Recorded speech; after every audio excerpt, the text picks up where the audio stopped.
ஏன் நடக்கவில்லை question mark அப்படின்னு இல்லாம ஜென்சி போராட்டங்கள் ஏன் இந்தியாவில் வெற்றி பெறா அப்படின்னு நீங்க போட்டீங்கன்னு வச்சுக்கங்க, அது உடனே அது ஒரு பாசிட்டிவ் டிஞ்ச் கொடுத்துருது உங்களுக்கு அந்த இடத்துல. ஏன்னா இந்த காரணங்கள் இருக்குங்க, இந்த காரணங்களால ஜென்சி போராட்டம் இங்கே நடைபெறுவதற்கான வாய்ப்பு இல்லை. ஏன்பா இந்தியாவில் வந்து படிப்பதற்கான இடங்கள் எக்கச்சக்கமா இருக்கு. நீங்க வேணா எனக்கு மெடிக்கல் காலேஜ் சீட் இல்லைன்னு சொல்லலாமே தவிர, இப்ப நீட் போராட்டம் நடந்திருக்கு நம்ம ஊர்ல. ஓகே, அப்ப கூட நீங்க உங்களுடைய போராட்டம் என்னன்னா, மெடிக்கல் காலேஜ்ல படிப்பதற்கு ஒரு என்ட்ரன்ஸ் எக்ஸாம் எனக்கு வேண்டாம், என்னுடைய 12ஆம் வகுப்பு மார்க்கை எடுத்துக்கிட்டு போய் எனக்கு சீட்டு கொடு அப்படின்னு.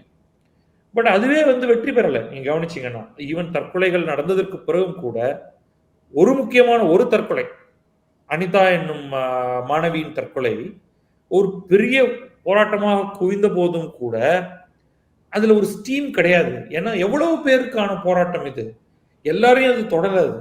அதையெல்லாம் வைத்து போராட்டம்லாம் தூண்டல்லாம் பார்த்தாங்க. திமுக முதற்கொண்டு பல்வேறு கட்சிகள் அதெல்லாம் இறங்கினாங்க. அது பெரிய செல்ஃப் எடுக்கல ஒரு பாயிண்ட்டுக்கு மேல.